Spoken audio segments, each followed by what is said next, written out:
Tu vas le faire! Tu vas le faire! C'est une rubrique qu'on a inaugurée lors du dernier Vélo Podcast avec Sylvain Calzati qui nous a raconté sa victoire à Lorient en 2006. On vous en propose un bonus aujourd'hui. Et si on vous dit Tour de France 2009, Andorre-Arcalis, vous allez bien sûr nous dire Brice Feuillu. Bah oui, et il est là, avec nous. Bonjour Brice. Bonjour à tous. Bon, tu es prêt pour faire un retour vers le futur? Retour vers le passé du coup? Oui, voilà, c'est ça, ouais, tout à fait, ouais. Ouais, allez, on est parti. Allez, monte dans la DeLorean, on part pour le 10 juillet 2009. 10 juillet 2009 déjà. Si on te dit cette date-là, ça t'évoque une belle date, non? Oui, c'est ça, bah ouais, c'est le on va dire, sûrement le moment le plus marquant de ma carrière, voilà. Après, c'était un super bon moment, j'en ai vécu d'autres des bons moments, mais c'est vrai que celui-ci, bah forcément, c'est celui qui m'a mis un petit peu sur un piédestal, si je puis dire, et ça m'a lancé dans ma carrière, quoi. Ouais. On va rappeler le contexte de ce 10 juillet 2009. C'est la 7e étape du Tour de France. C'est ton premier Tour de France. Le grand départ a été donné de Monaco. La course a longé la Méditerranée pendant la première semaine avant d'arriver en Espagne et dans les Pyrénées. Et au matin de la 7e étape, le classement général est déjà bien dessiné. Il y a eu le contre-la-montre inaugural et un contre-la-montre par équipe. Cancellara et maillot jaune avec moins d'une seconde d'avance sur Lance Armstrong. Et toi, Brice, tu roules pour Agritubel. Tu es 113e à 8 minutes 05. Ton objectif pendant la première semaine, c'était quoi? C'était de perdre assez de temps pour pouvoir t'échapper dans les Pyrénées? Tu faisais pas trop attention au général? Oui, c'est ça. Le général, c'était à voir après, hein. Et puis après, mais c'était surtout de prendre du plaisir. Et je commençais à être bien. Donc, quand c'est ça, faut en profiter. Et je m'étais dit, même si je suis jeune et néo-pro, je savais que voilà, j'avais la possibilité de bien faire sur ce genre d'étape. Qui est énormément de kilomètres parce que je crois que c'était effectivement c'était la plus longue étape de ce tour. Il y avait 230, non, c'était pas ça. C'est ça. Alors c'est le 10 juillet, première étape de montagne, 224 kilomètres entre Barcelone et Andorre-Arcalis. Ouais, et j'y suis allé et puis au fil des kilomètres, je me sentais de mieux en mieux. Donc c'est sûr que quand j'ai vu que ça pouvait très bien même se goupiller, eh bien, ça donne des ailes supplémentaires. Ouais. Bon, on va refaire le fil de cette étape avec toi. Dans le bus, quelles sont les consignes qui sont données et qui te sont données à toi? De mémoire, c'était plus, les gars, faites-vous plaisir. Il y a une étape une échappée qui peut arriver au bout, faites-vous plaisir. Essayez d'être dedans. Donc voilà, c'était pas forcément Brice essaie d'être dedans, c'était pas forcément Christophe essaie d'être devant, Christophe Moreau, puisque en fait quand il aurait aimé être dans l'échappée, et je me souviens qu'au début il avait pas mal bataillé d'ailleurs pour y être, et on était mais moi je crois que j'ai quasiment pas loupé un seul coup, sauf que quand le coup est vraiment parti, je me suis dit là je commençais à être limite, il fallait vraiment que ça soit ce coup-là et pas encore un autre de plus, parce que sinon j'y serais peut-être pas allé. Donc parce que ça commençait à être un peu dur, mais voilà, après on est sorti un bon groupe, hein, et puis ça l'a fait quoi, derrière ça a fait Vitredo, et puis c'est une échappée en plus que tu as failli louper, non? Parce que il y en a 3 qui partent dans un premier temps, et puis ensuite vous êtes 6 à les rejoindre. Ah, c'est bien possible. Je m'en souviens plus trop, non, effectivement. Mais je sais que j'étais limite de pouvoir y aller, en fait. Ouais. Parce que j'y étais allé pas mal de fois avant. Et je m'étais dit, bon, il y a des chances que ça soit la bonne, faut peut-être pas la louper. J'étais un peu limite, mais je me suis dit, bon, celle-ci, pourquoi pas. Et voilà, dans ma tête, je me suis dit, j'y vais encore une fois, et si c'est foutu, j'irai plus. Voilà. Et là, bon, coup de bol, pas coup de bol, non, faut oser.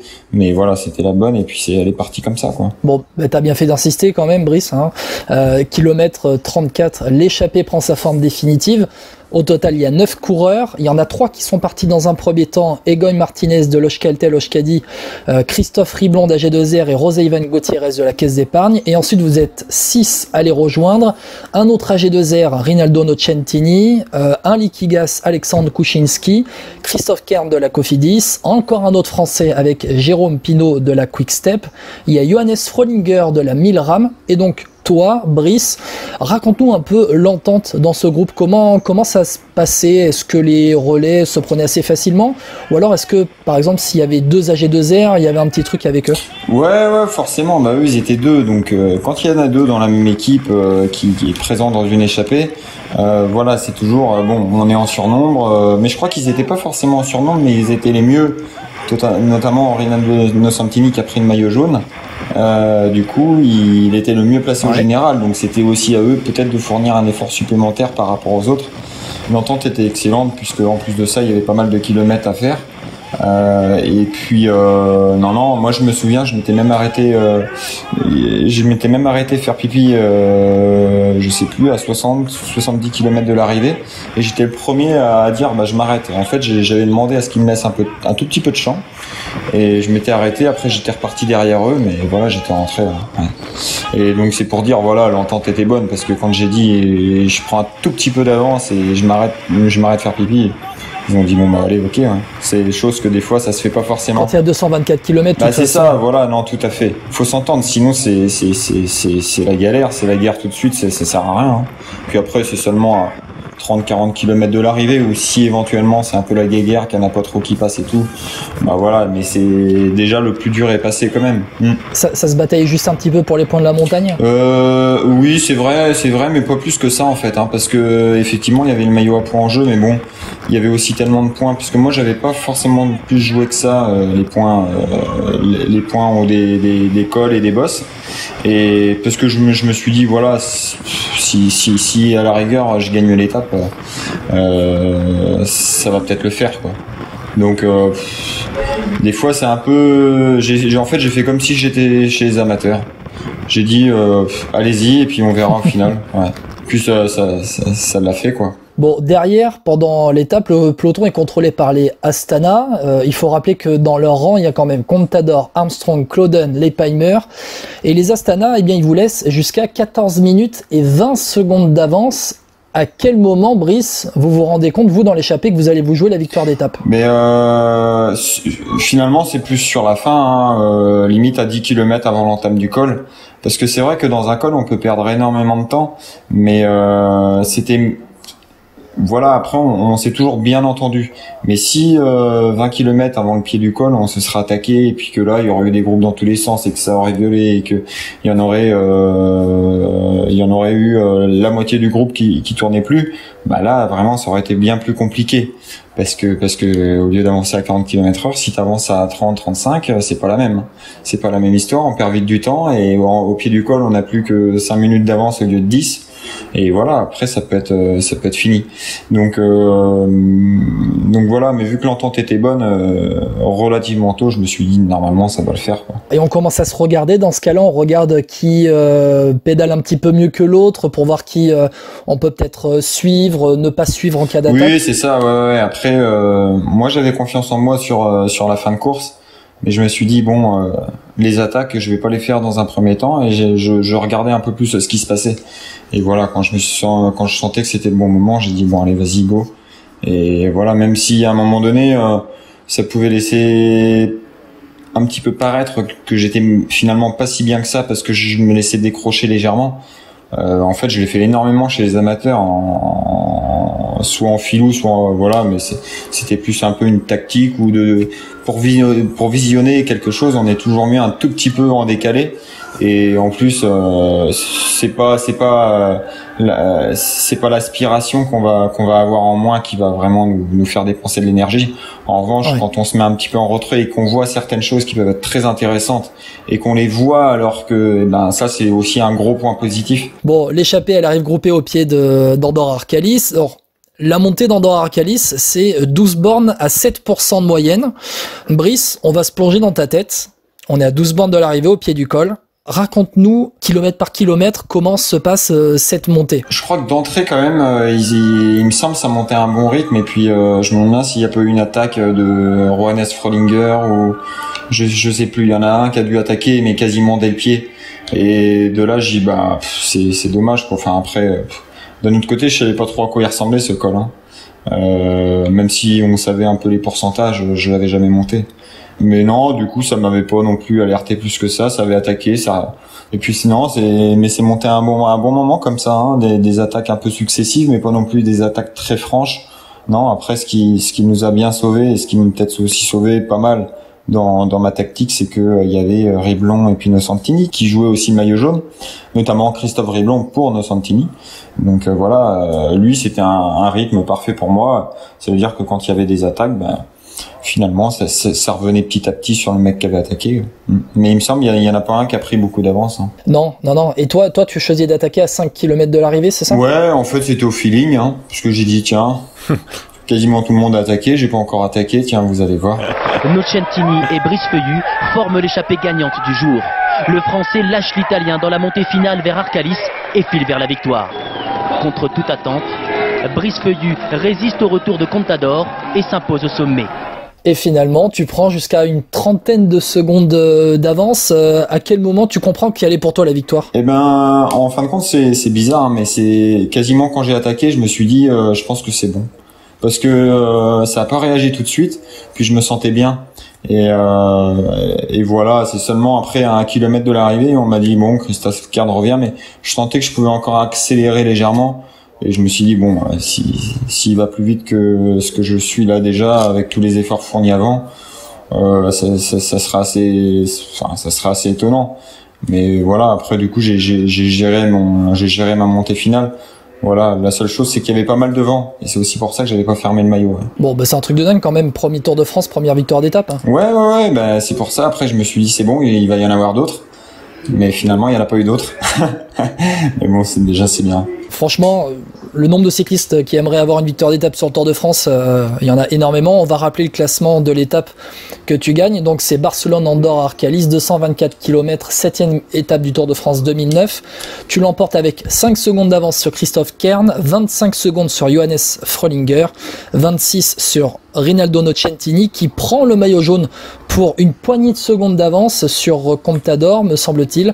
Et Egoy Martinez complète le top 5 à 45 secondes de toi. C'est bien cela, Nocentini qui prend le maillot jaune pour 6 secondes d'avance sur Contador. Les Astana qui font tir groupé, puisqu'il y a Armstrong derrière à 8 secondes et Leipheimer à 39 secondes. Et toi, en plus, Brice, tu remportes l'étape et tu prends le maillot à poids. Ah oui. Que demande le peuple? Oui, ça c'est sûr. Ouais. En plus, le maillot, c'était pas forcément prévu. Hein. Mais c'est ce que je disais tout à l'heure. J'ai dit bon, il se passera ce qui se passera. Je vais faire au mieux pour l'étape et puis après, le maillot, ça sera du bonus. Et puis finalement, ça s'est fait comme ça. Hein.